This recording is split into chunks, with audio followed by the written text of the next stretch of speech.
en la voz de los expertos y la agenda informativa del día siguiente. Leonardo Curcio en Fórmula. ¡Comenzamos! Leonardo Curcio en Fórmula. Buenas noches, saludo con gran cariño al auditorio de Telefórmula, que en estos momentos se enlaza con los trabajos de esta emisión. Agradezco mucho que nos sigan a través de la radio y por supuesto nuestras plataformas de internet. Hoy es Día Nacional de Italia, en un momento más el embajador Luigi De Chiara en conversación con usted. También los británicos celebran el día de hoy, inician las celebraciones del jubileo de su majestad. Bueno, platicaremos también de este tema. Fíjese que llegó a México extraditado César Duarte. Se le acusan de 2 delitos. Usted sabe, fue presidente de la Cámara de Diputados, fue gobernador de Chihuahua. Son 2 delitos: asociación delictuosa y peculado. Hoy la gobernadora de Chihuahua, Maru Campos, dijo lo siguiente. Quiero reiterarles que en mi gobierno no habrá ni perdón ni olvido para los exgobernadores. Habremos de concretar por fin la extradición del exgobernador y celebro que de esta forma pueda llevarse el proceso judicial en México para que se haga justicia, esa justicia que tanto nos prometieron y que ahora finalmente haremos realidad.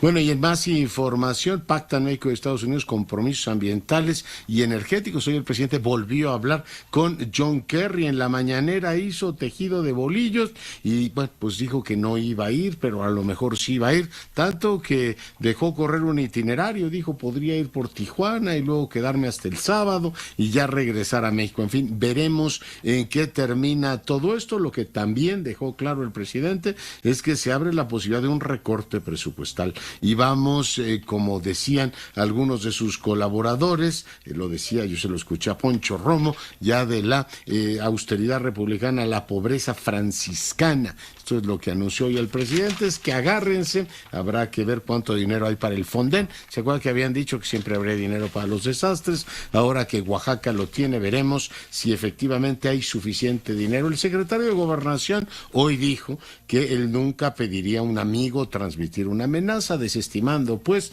lo que en este caso Manuel Velasco fue a llevarle al presidente nacional del PRI. Bueno, pues ahí está el tema y sigue la polémica en torno al asunto. Muñoz Ledo, Porfirio Muñoz Ledo, quien fuera el diputado que le puso la banda presidencial al López Obrador, hoy soltó una bomba. Escuche usted lo que dijo Porfirio Muñoz Ledo. Debe entender Andrés Manuel López Obrador que su contubernio o alianza con narco no es heredable, porque estos, como lo han hecho siempre y en todas partes, en todas plazas políticas, se entienden con el que va a llegar, ya no va a necesitar el narco del presidente. Es un tema moral, un tema de análisis político, y él se va a olvidar, va a prescindir. Bueno, pues parte de lo que dijo, y es una auténtica bomba, porque bueno, lo han dicho distintos voceros críticos de la oposición, pero nunca un hombre tan cercano al grupo gobernante. Esta acusación de que hay un pacto ahí con el gobierno y el crimen organizado. Y el presidente volvió a defender la idea de que a él no le quita nada, le merma en nada el haber saludado a la madre del Chapo Guzmán. Es una larga elaboración, como de 20 minutos, de si iba a saludar o no a los expresidentes. Dijo que él no odiaba, no vaya usted a creer que el presidente no le caen bien Salinas, o dice que son adversarios políticos, pero nada, absolutamente nada más. Bueno, es parte de lo que se comentó el día de hoy. En un momento más platicaremos con el doctor Guillermo Valdés para que nos dé su punto de vista sobre este tema tan delicado. Vamos a una breve pausa, volvemos. Y en realidad deberíamos haber elegido una música un poquito más solemne para recibir al embajador Luigi De Chiara, hoy Día Nacional de Italia, pero bueno, usted perdonará, excelencia, la italiana en Algeri tampoco está mal. Rossini, para recordar que hoy la República cumple 76 años. Embajador, bienvenido. Muchísimas gracias, querido Leonardo, es un placer estar con ustedes. Un saludo cordial a toda la audiencia. Hoy Italia, efectivamente, en Roma y en México celebró esta fiesta nacional. Déjeme empezar recordando parte de lo que dijo el presidente Mattarella. Dijo que urge restaurar una legalidad internacional y es también prioritario en esta celebración poner fin a la insensatez de la guerra. Embajador. Bueno, nuestra Constitución, que se aprobó 2 años después de la elección de pasar de la monarquía a una república parlamentaria, repudia totalmente la guerra como medio de resolución de las controversias internacionales. El presidente Mattarella subrayó que las Fuerzas Armadas italianas son fuerzas al servicio de la paz y no de la guerra. Parece que toda la Unión Europea, me refiero solo a la Unión Europea porque Italia es parte integrante de la Unión Europea, pero tenemos una coalición mucho más importante de países que piensan que ha sido infringida la legalidad internacional, el derecho internacional, todo aquel cuerpo de normas que regulan la coexistencia pacífica entre los países con la invasión rusa de Ucrania. Y continuaremos a hacer presión sobre Rusia hasta que no se terminan las operaciones bélicas en Ucrania y que la legalidad internacional estará restaurada.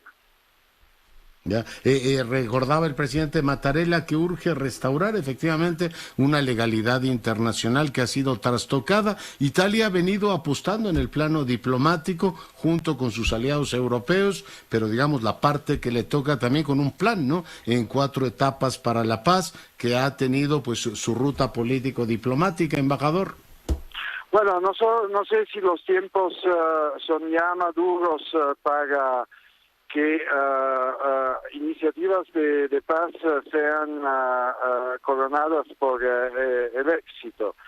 Es un hecho que tenemos que empezar a pensar a la paz, a cómo resolver este conflicto, porque bueno, en Europa, contrariamente a lo que la propaganda rusa dice, nadie quiere la guerra y nadie quiere hacer la guerra a Rusia. Nosotros estamos soportando Ucrania en su derecho natural a defenderse. Al mismo tiempo estamos haciendo presión con las sanciones a la Federación Rusa para que se convenza a sentarse a un tábulo negociante.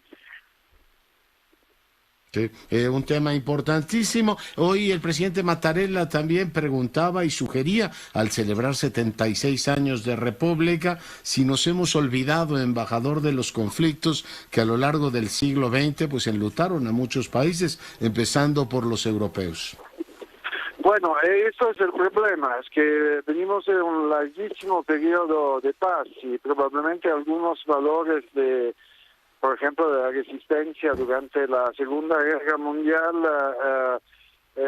están evaporando. Nunca tenemos que olvidar que la paz de la cual disfrutamos hoy se ha conquerido a precio de grandísimos sacrificios por parte de nuestros padres y sobre todo que la libertad, la democracia y la coexistencia pacífica son valores por los cuales tenemos que luchar todos los días. No son situaciones que son adquiridas por siempre. Tenemos que estar siempre controlando y monitoreando para que no se modifique la situación de paz que se ha creado con tantos sacrificios y tantos sufrimientos. Bueno, pues esa fue parte de la reflexión, efectivamente, que se dio a partir del discurso de Mattarella, hoy en el incomparable marco del Instituto Italiano de Cultura en Coyoacán. Usted recibió a la comunidad de amigos de Italia. Quedé sorprendido de la cantidad de personas, del poder de convocatoria que tiene efectivamente usted y la República para celebrar, embajador. Bueno, Leonardo, y muchas gracias por compartir esta celebración con nosotros. Pero Italia y México son 2 países que comparten muchas cosas. Hay mucho cariño, mucho respeto, mucho aprecio entre italianos y mexicanos. Para mí era una situación nueva porque desafortunadamente por el COVID es la primera vez después de 2 años y medio que se puede celebrar el 2 de junio presencialmente. Pero no me ha sorprendido la participación de la gente y con todo el problema de los bloqueos, nosotros esperábamos mucha más gente, simplemente porque lo constato cada día, la armonía, el aprecio, la amistad que hay entre nuestros dos países y la presencia de hoy lo atestigua. Además, en este momento, lo siento si hay algunos ruidos ambientales, pero estamos enfrente del monumento a la revolución en la capital mexicana, donde dentro de poco, con el gobierno de la Ciudad de México, vamos a hacer una pequeña ceremonia esta noche. Todos los edificios públicos monumentales de la capital serán iluminados con el tricolor italiano, que es también el tricolor mexicano. Y agradecemos mucho al gobierno de la Ciudad de México por esta iniciativa. Es un hermoso gesto, sí. Hoy se reunieron políticos, empresarios, diplomáticos, gente de la cultura, de la restauración, y toda la comunidad de personas que está cerca, que construye cotidianamente la relación entre los dos países, embajador. Sí, y es una prueba más de lo que ya hacemos juntos y yo me doy cuenta después de día del potencial, del grande potencial que todavía no hemos explorado, de oportunidades de trabajar juntos políticamente, económicamente, culturalmente, también en el campo de la cooperación, investigación científica y tecnológica entre México e Italia. Que tiene usted una agregada científica, ¿no? Yo creo que es un dato muy importante en la relación de los dos países. Sí, y somos una de las pocas embajadas que tiene una oficina del agregado científico, y es una inversión que hemos hecho hace 7 años y que ha generado frutos muy buenos. Muy bien, pues embajador, lo dejo porque sé que tiene que proceder a la celebración. Le agradezco mucho que haya estado esta noche con nosotros. Muchísimas gracias, querido Leonardo, y otra vez un saludo cordial a toda la audiencia y auguri a la comunidad italiana que nos está escuchando.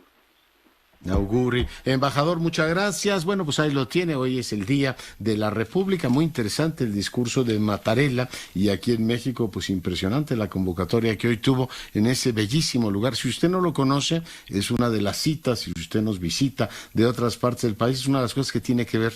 Hay edificios preciosos en Coyoacán, está el de la Hemeroteca y el del Instituto, que por cierto se parecen, colorido, etcétera. Es un lugar absolutamente espectacular. Hoy el embajador bueno, pues celebró ahí en el instituto que dirige el doctor Vinci Guerra esta celebración. Bueno, dejo el tema de los 76 años de la República Italiana y voy con el doctor Valdés. Él, usted lo sabe, es analista, en su momento fue director de Seguridad Nacional. Doctor, ¿cómo estás?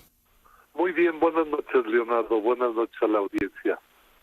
Oye, te llamo casi como si fueras mi psicoanalista, perdón que te lo diga así. O sea, yo cuando escucho a la oposición decir que si el partido en el gobierno se está convirtiendo en el brazo político del crimen organizado, digo, bueno, son temas de campaña, está la confrontación a todo lo que da, pero escuchar hoy a Porfirio Muñoz Ledo decir efectivamente o dar por hecho que hay un pacto en estos efectivamente términos, me resultó cuando menos desconcertante, y te pregunto, tú que tienes una visión mucho más precisa de todo este problema, ¿cómo estás viendo las cosas? ¿Hay una simbiosis inquietante en algunas regiones entre el sistema político y los criminales? ¿Hay riesgo, Guillermo, desde tu punto de vista, en las elecciones que vienen el próximo domingo? Mira, sí, los datos objetivos que no podemos negar es que el presidente López Obrador tiene una política muy permisiva hacia las organizaciones criminales. Lo hemos comentado anteriormente, la última vez fue con motivo de aquella frase de que había que cuidar también a los delincuentes porque son seres humanos. Sí. Toda la política de abrazos no balazos, de no usar la fuerza del Estado porque no hay que violar los derechos humanos, etcétera. Todo esto se ha traducido en una política de permisividad. El hecho de que, por ejemplo, en Michoacán los retenes de la Guardia Nacional estén junto a los del Cártel Jalisco Nueva Generación y les permitan operar como retenes, o lo que vimos la semana pasada del retén allá en Sinaloa, habla de eso. Que eso en casi en cualquier situación, eso es inadmisible, ¿no? Un retén no oficial o criminal a unos kilómetros donde está el jefe del Estado es intolerable, ¿no? Bueno, entonces, esos datos son evidentes y difícilmente negables por el mismo presidente, de que tiene una política permisiva frente al crimen organizado, que para él significa libertad de acción. Y por otro lado tenemos los datos claros, también documentados por la prensa, de lo que ocurrió en las elecciones pasadas de junio, en donde en varios estados la participación del crimen organizado fue abierta a la luz pública, descarada, secuestrando equipos operativos de los partidos opositores, forzando a los electores a votar por los candidatos de Morena, hasta el caso extremo de que dejaron la cabeza de un decapitado en una casilla en Tijuana. Hay esta participación que, según parece, tuvo la permiso, la complicidad o la invitación abierta de algunos grupos de Morena en algunos estados. Hace poco Azucena Uresti sacó las declaraciones del líder de Morena de Tamaulipas, alabando al cártel del Golfo, ¿no? Entonces, esos son los datos. De ahí a decir ya hay un pacto, pues hay un brinco que uno puede especular o no, pero lo que sí es cierto es que les han puesto tapete rojo a varias organizaciones criminales para intrometerse en los procesos electorales, y eso, desde mi punto de vista, es muy grave, porque se traduce en la nulificación de la democracia. ¿De qué sirve que vayan los electores a las urnas el domingo y se van a encontrar probablemente con gente del crimen organizado, con amenazas de violencia por si quieren votar por un candidato que no les guste a ellos? Entonces, pues nulifican la democracia, o que estés votando por un candidato que fue impuesto por ellos, negociado por ellos, con la complicidad de los partidos. Entonces, yo creo que lo que estamos atestiguando es uno de los riesgos más graves que está enfrentando la democracia en México, la intromisión abierta de grupos armados que, por la fuerza y el uso de las armas, están amedrentando a la ciudadanía para que no puedan expresar libremente su voluntad en las urnas. Entonces, pues es muy peligroso el que, además de propiciar fraudes en las elecciones, esto se haga con el poder de las armas de las organizaciones criminales. Creo que vayan a integrar gobierno. Oye, ¿no se logra un discurso, digamos, un gran pacto de Estado para enfrentar esto? Hoy el presidente volvió a repetir la tesis de que en el gobierno de Felipe Calderón se dio el pacto y que se defendía a una organización criminal. Hoy hay estas acusaciones. ¿No logramos que las fuerzas constitucionales o la legalidad tengan un pacto, primero para no hacerle narrativamente el favor al crimen organizado y después enfrentarlo para evitar que amenace a la sociedad completa? Guillermo. Mira, de hecho, yo creo que la condición necesaria para revertir esta tendencia de participación de las organizaciones criminales en los procesos electorales sería ese pacto al que estás haciendo referencia. O sea, se requiere que participaran en ese acuerdo nacional los tres órdenes de gobierno: el gobierno federal, los estatales, los municipales, todos los partidos políticos, las autoridades electorales y el poder legislativo y el poder judicial, que también tienen, aunque no quisieran, tienen muchas tareas que realizar en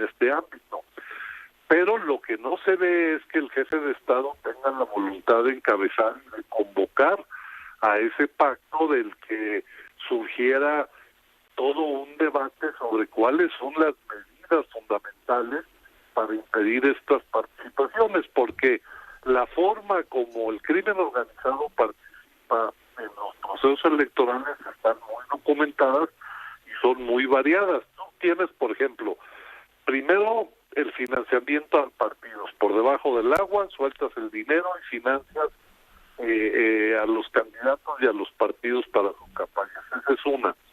La otra tienes la sugerencia, tienen el poder de sugerir candidatos a los partidos, decir yo quiero que sea fulano, o tienen el poder de veto de candidatos que ellos creen que van a ser contrarios a sus intereses. Tres, tienen la posibilidad de la violencia, de matar, de secuestrar, de amenazar candidatos. En los análisis que hay de lo que ocurrió el año pasado, esta consultora Etelect, sí. Voy a hablar con Salazar en un momento, por cierto. Registró cerca de 100 asesinatos entre candidatos, funcionarios de partidos, etcétera.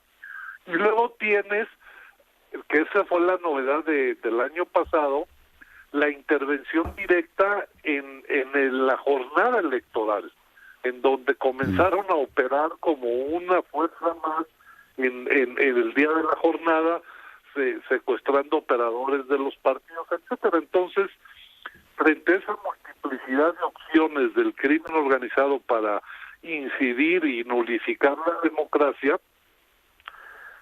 se requieren muchas medidas que implican la participación de los tres niveles de gobierno, de un acuerdo de todos los partidos, mucha transparencia, mucha rendición de cuentas en materia de financiamiento, de selección de candidatos, de coordinación con las fuerzas del Estado para proteger a candidatos amenazados, etcétera. Y esas medidas deberían de ser acordadas en un pacto nacional, pero que pues el presidente más bien el presidente en la línea parece contraria. más preocupado. Oye, me parece más preocupado por hacer política y pegarle a administraciones anteriores.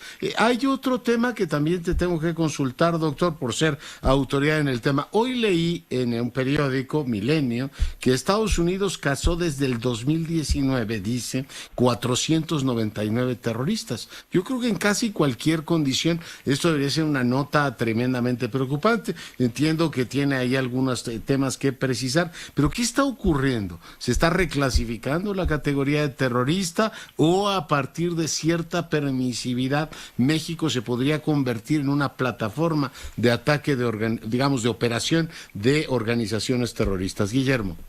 Mira, a mí también me surgieron muchas dudas cuando vi la cifra. Yo creo que tiene que ver con la clasificación de lo que consideran terroristas. Puede que sean personas con cierto nivel de sospecha.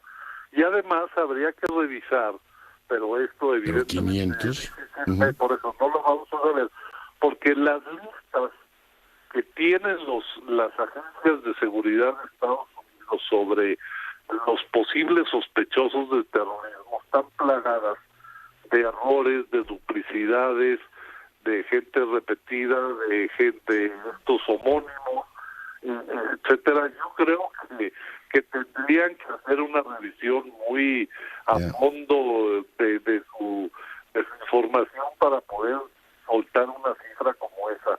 No dudo que haya varios, pero por ejemplo, en los años que yo estuve en el CISEN, que estábamos más en el contexto de Al Qaeda y de tiempos más cercanos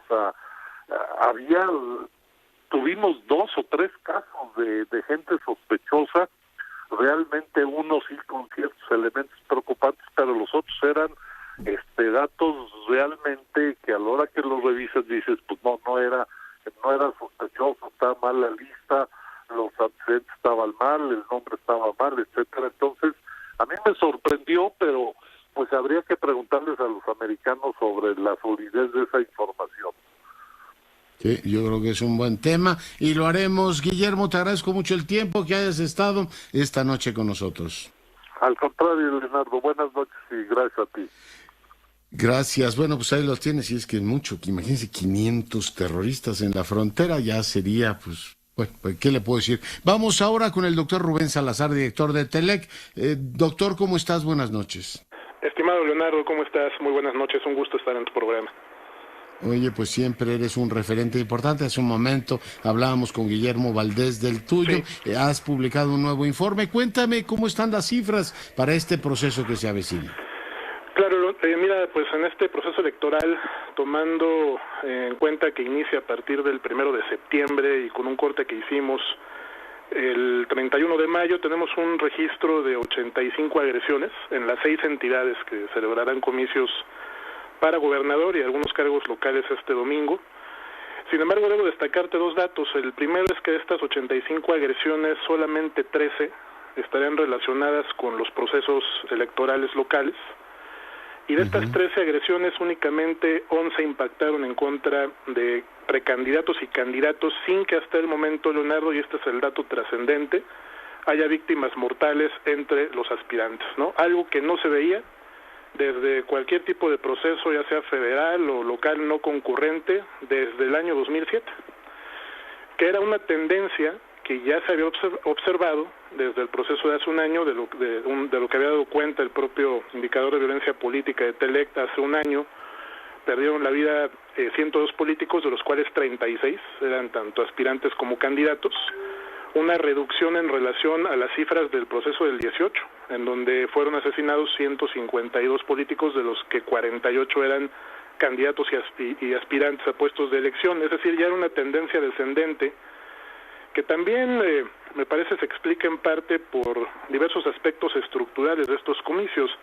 Te voy a compartir un dato. A lo largo de los últimos 22 años, Leonardo, han sido asesinados a nivel nacional hasta la fecha un total de 1.271 políticos, de los cuales 144 eran tanto aspirantes, precandidatos y candidatos a puestos de elección. Sin embargo, de estos últimos, el 80% aspiraban a cargos del ámbito municipal, alcaldías, regidurías y sindicaturas. Desde 2018, TELEC ha dado cuenta que es un problema local, es un problema que no se ha resuelto en este nivel de gobierno, y en estos comicios solamente Durango tendrá que renovar sus 39 ayuntamientos, y en la historia electoral de Durango, a lo largo de estos últimos 22 años, desde que inician las alternancias a nivel federal, solamente han perdido la vida en atentados 2 candidatos a alcaldías en la elección del 2013, que ha sido la más violenta, ¿no?, en el pasado electoral de Durango. Lo que tiene que ver con Quintana Roo, que es el otro estado que tiene elecciones para renovar su congreso local, desde el año 2000 a la fecha, jamás ha sido asesinado un candidato a diputado estatal, ¿no? Entonces, ya por ahí me parece que los antecedentes nos hacían prever que íbamos a tener un escenario diametralmente opuesto a lo que vivimos hace un año o hace 4, en el 2018. Incluso en lo que se refiere a atentados contra candidatos a gobernadores, igualmente desde el año 2000, tenemos solamente 2 casos de un candidato ya con registro, que fue el de Rodolfo Torre en 2010, candidato del PRI al gobierno de Tamaulipas, y un año antes el de Armando Chavarría. Tú recordarás, era aspirante, él era presidente del Congreso Estatal, perredista, que aspiraba al gobierno de Guerrero, fue asesinado un año antes de esa elección. Es decir, tampoco es un problema frecuente. Hay que también, me parece, evitar sobredimensionar este aspecto que se politiza demasiado, Leonardo, porque también déjame decirte, de estos 144 aspirantes que han sido asesinados, que la mayoría son del ámbito municipal, no hay dentro de las víctimas ningún candidato que perteneciera a alguna de las 31 capitales del país o de las 16 demarcaciones de la Ciudad de México, ni siquiera de ciudades metropolitanas, con excepción del candidato por Cajeme, ¿no?, que fue asesinado hace un año. Estamos hablando de municipios realmente incomunicados políticamente con el centro político de sus estados. Muchas veces no tienen ni policía, tienen presupuestos muy reducidos. Son realmente, yo te diría, ocurre algo muy trágico en nuestro país, ¿no? Hay municipios lamentablemente de primera, segunda y tercera clase, y a donde han apuntado estos atentados, en la gran mayoría, con excepción de Cajeme, es a los municipios de tercera clase, ¿no? Y es una situación en la cual también se combina pues la propia incapacidad o desinterés de la autoridad por brindarle seguridad, ¿no?, a candidatos de estos municipios, y peor aún, hacer o por lo menos promover en las fiscalías el que se haga justicia, ¿no?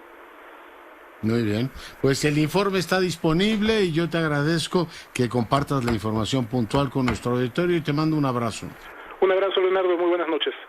Ya, Rubén. Bueno, pues ahí lo tiene Telec, una consultora que está especializada en riesgo. Vale mucho la pena seguir puntualmente sus análisis. A lo largo de los años ha venido acreditando que es efectivamente un referente en este tema, en estos temas. Vamos a hacer una breve pausa. Les recuerdo que hoy tenemos pausa musical con Javier Lozano. Volvemos. Y seguimos con la información. Muchos temas todavía pendientes. Bueno, hace un momento planteábamos este asunto de los terroristas en México, ¿no? Profundizaremos en el tema. Vamos ahora con mi compañera Sara Pablo. Sara, buenas noches.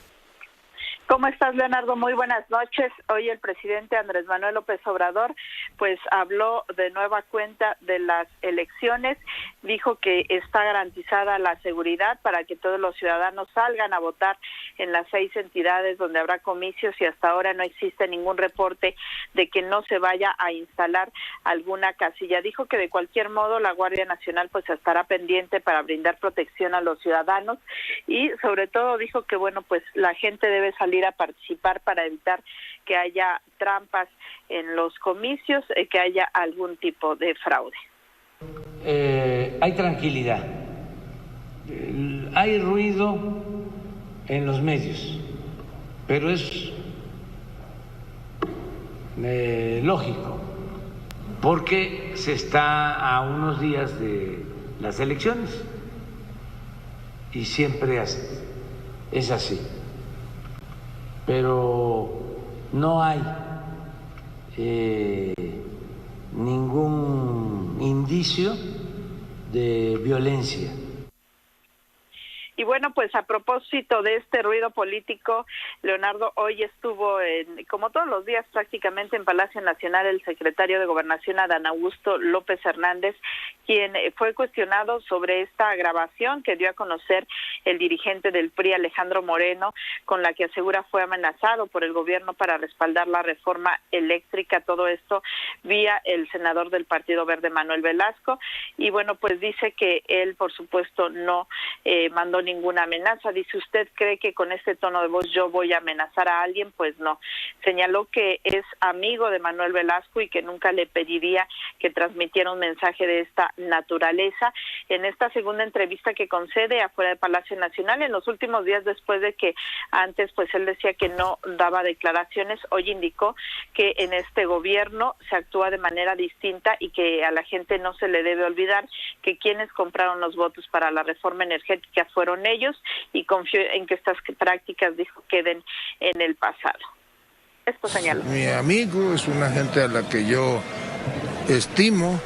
Yo nunca le pediría a un amigo que transmitiera un mensaje de esa categoría porque nosotros no creemos en esos métodos. Pero esta grabación, ¿qué opina de Pues eso es un asunto de los que se autograbaron y de lo que ellos dicen. Vamos al margen de todo eso. La amenaza, el recado. ¿Y usted cree que con este tono de voz yo voy a amenazar a alguien? No, pues no. No, nosotros actuamos de distinta manera. No, pues todo esto lo sufrimos y nosotros lo vivimos cuando estábamos en la oposición y formábamos parte del movimiento. Y bueno, pues dijo que ha sostenido conversaciones con el dirigente del PRI, Alejandro Moreno, con el diputado del PRI, Rubén Moreira, y con otros líderes partidistas del PAN y del PRD, y que pues no se explica este tipo de grabaciones. Dijo que él se mantiene al margen de esto, Leonardo. Ya, oye, pero bueno, pues ahí está lo que dijo Velasco. A lo mejor Velasco se puso a hacer trabajo que no le había pedido, ¿cómo se llaman? Compadres o hermanos, ya no sé ni qué tantas cosas son, pero ellos no hacen nada de esto, entonces lo vamos a dejar ahí. Oye, el presidente, pues hoy se llevó, ¿cuánto? ¿2 horas 40 o cuánto duró la conferencia? Pues sí, más o menos como 2 horas y media. Se acabó ya casi al 20 para las 10, pero empezó por ahí de las 7. Oye, se confesó ahí con ustedes, dice que no odia, ¿no? Que aunque parezca él odiar así a Calderón y a Salinas de Gortari y a Zedillo, eso no es cierto, ¿no? Él lo que tiene es una rivalidad política, pero ahí estuvo bordando como 20 minutos sobre ese tema. Lo que te quiero preguntar es porque también hizo un encaje de bolillo ahí, hablando de Biden, de si iba o no iba. ¿Tú vas a hacer maletas para ir a Los Ángeles o no, Sara Pablo? Pues no, realmente... Bueno, no, a Tijuana, ¿no? maletas. Porque ya perfiló el itinerario, ¿no? Va a ser vía Tijuana, va por tierra a Los Ángeles y regresaría el sábado, ¿no? Ese es el itinerario que perfiló. ¿Tú vas a hacer maletas o no? Pues no, Leonardo, no podemos hacer maletas porque según lo que ha dicho el presidente es que él no va si no se invita a todos los países, y lo que se espera es que Estados Unidos pues no va a invitar a todos los países como ha pedido el presidente. Entonces lo lógico sería que no asistiera. Él ha dicho también, pues es muy claro mi postura y actuaré en consecuencia. Entonces también llama la atención que, bueno, pues a estas alturas, siendo tan clara su postura, no haya dicho un no definitivo y siga pues un poco estirando la liga para ver si le responden en el gobierno de Estados Unidos. Alguien que no va a ir no se sabe de memoria su itinerario, ¿no? Sí, llama por supuesto la atención. Fíjate que ese camino ya lo había él perfilado, se había perfilado en la presidencia, que era una de las posibilidades, que tuviera un evento el presidente en Tijuana y que de ahí se fuera vía terrestre a Los Ángeles, que sí son pues aproximadamente unas 2 horas, y ya llegar a la cumbre. Y otra opción era que llegara directo, pero bueno, pues hoy dijo que todavía tenía tiempo porque realmente su participación sería a partir del día 7, más bien del día 8, 9 y 10, y regresaría el sábado. Ya me regreso el sábado. No, pues se ve que ya tiene hasta boletos reservados vía Tijuana y lo pasarán ahí por el Cross Border Express, que es una magnífica oportunidad, es decir, ya entras directamente a los Estados Unidos. Bueno, pues lo veremos. También llamó, por supuesto, muchísimo la atención la larga locución y que terminara con que pues no dijera nada sobre la cumbre de líderes de América del Norte. Él dijo, la más importante es la de Los Ángeles, pero pues se supone que la cumbre de líderes de América del Norte nos toca, Sara Pablo, organizarla nosotros este año, que se cumplen 200 años de las relaciones México-Estados Unidos. Así es, y en una pregunta fuera de micrófono justo se le preguntó qué expectativas había de este encuentro trilateral, y dijo que no, que ahora la única reunión más importante que había pues era esta, la Cumbre de las Américas, de modo tal que pues no sabemos qué pasará con esa otra reunión que se tiene planeada para finales de año en teoría. Que es responsabilidad de México tenerla. Muy bien, bueno, pues pendientes y vamos a ver qué ocurre. Hoy el embajador italiano, ya lo escuchaste hace un rato, dio una recepción. No revelaré nombres porque no es, por supuesto, pero bueno, pues no es, por supuesto, procedente hacerlo, pero bueno, muchos diplomáticos comentaban este asunto y bueno, muchas fuentes me dijeron el presidente no va a ir, otras me dijeron que sí, así es que la moneda está literalmente en el aire. Sara, muchas gracias. Hasta luego, Leonardo. Buenas noches. Y bueno, yo ayer decía que lo más, digamos, saludable para este país sería no meternos en una discusión sobre si lo patriota es que ahora mismo no sean las 20:45, sino que sean, ahora tendrían que ser las 21:45, ¿no? Y volver al horario ese. Pero bueno, como para mí es una convención, suponía que meternos a una disputa republicana sobre el particular no es conveniente, pero leí hoy el editorial de La Jornada, que está muy cerca del pensamiento presidencial, y dice que el horario de verano es una decisión democrática. Yo supongo que el horario pues es una convención y no debería ser ni democrática ni no democrática, simplemente es una convención como cualquier otra, pero defiende la idea, más allá de la decisión final que se tome en torno a esta discutida disposición, debe destacarse la relevancia de que el Ejecutivo ponga el asunto a debate, convoque a los expertos en materia a manifestarse, pida la opinión de la sociedad y sobre todo establezca un mecanismo resolutorio el sentir de la mayoría. Pues yo creo que estas cosas las deberían resolver técnicos, ¿no? Y sobre todo, bueno, pues un razonamiento presupuestal. Fíjese, en la misma argumentación se dice que en esta administración nos hemos ahorrado con el horario de verano 4,206 millones de pesos.